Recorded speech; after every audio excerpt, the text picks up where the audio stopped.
Well, he did it. Trump got him. Yup. Here we go. Do we have Jennifer Griffin at the Pentagon? Can we get her up and we can talk through what we're hearing from military sources? Jennifer Griffin is live at the Pentagon. Let's bring Jennifer in. Jennifer, we're just getting word, obviously, with the president's announcement, what this looks like.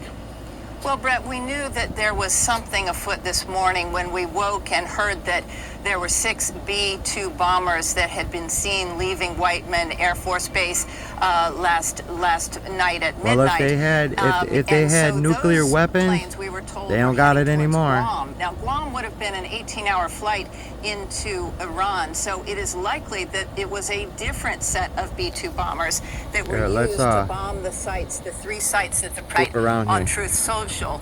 That is the Fordo complex, which we've been watching all week. That is the massive main, sort of what's known as the heart or the crown jewel of Iran's nuclear program. It's underneath that mountain just outside of Qom, which is 2 hours south of Tehran. That complex, we understand, has been bombed by those U.S. B-2 bombers tonight. Also, Isfahan, as well as Natanz. Natanz had another underground facility. Remember, before Fordo was built in 2006, Natanz had been the main enrichment site.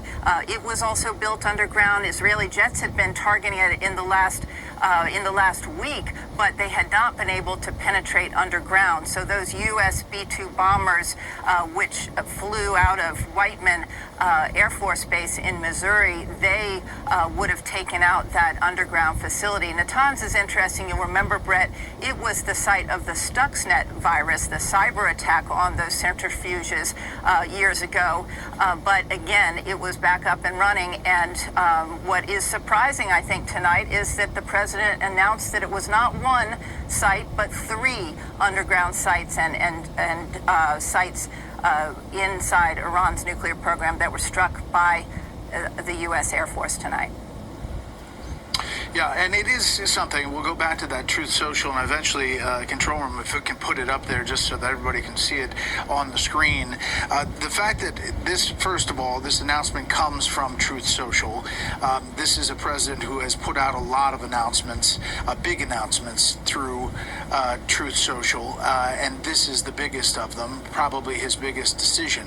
The very successful attack on 3 nuclear sites, as you said, Fordo, Natanz, and Isfahan, getting very specific there. And the payload, he says a full payload of bombs dropped on the primary site, Fordo. That suggests, Jennifer, as we had been saying for many days, that they may have made several passes at Fordo, considering that the experts were saying that just 1 probably wouldn't have gotten to the heart of that facility. Well, remember, Brett, we've been reporting in recent days that Fordo is interesting because it has 2 entrance points. And we were told by experts who have followed the planning for this kind of strike for a long time that it would take at least 2 bombs from the B-2s, those MOPs, the massive ordnance penetrators. Those are 30,000-pound bombs, and each B-2 can carry 2 of them. Usually the way it works is that one of the MOP 30,000-pound bunker buster is dropped. It goes into a hole that's about a radius of about 25 feet, I'm told, and then the second bomb is dropped in the same hole. And so at first that 30,000-pound bunker buster will go down about 200 feet, explode, and then make way for the second bomb, which falls into that exact 25-foot radius hole. And of course, people are calling right now, so just a moment.